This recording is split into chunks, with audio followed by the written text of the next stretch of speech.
Le 17 février 2022, a été lancée la 9e saison de Léo Mattei sur TF1. Une saison à laquelle participe un membre de la famille de Jean-Luc Reichmann tout particulier. Lors d'une interview, l'animateur s'est confié sur cette apparition surprise.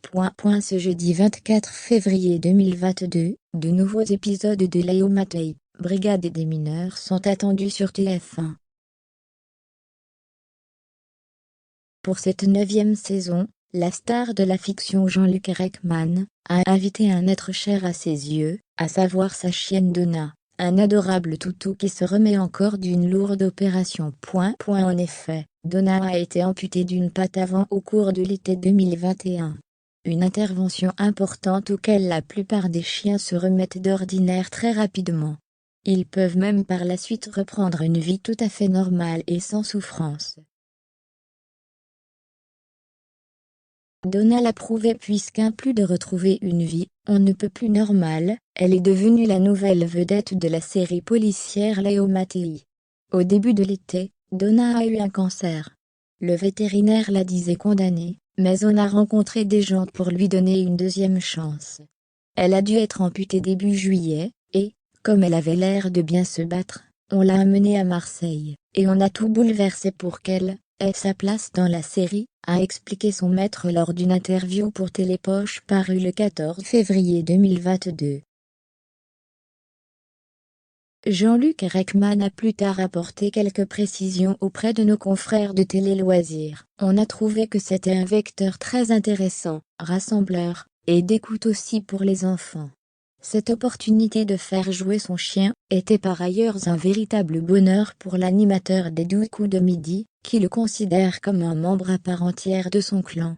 C'est le 7e enfant de la famille. Il se porte super bien. Et on est très fiers aussi de l'avoir inséré, s'est-il réjoui. Qui plus est, Donna a semble-t-il, il méritait sa place au casting puisqu'elle s'est révélée être un partenaire de jeu impeccable. Jean-Luc Reichmann a en effet rapporté que l'animal avait précisément bougé l'oreille lors d'une scène sans aucun problème. Je n'ai pas mis un fil pour lui tirer l'oreille, a promis le compagnon de Nathalie. Rappelons que le couple est à la tête d'une tribu recomposée de 6 enfants.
And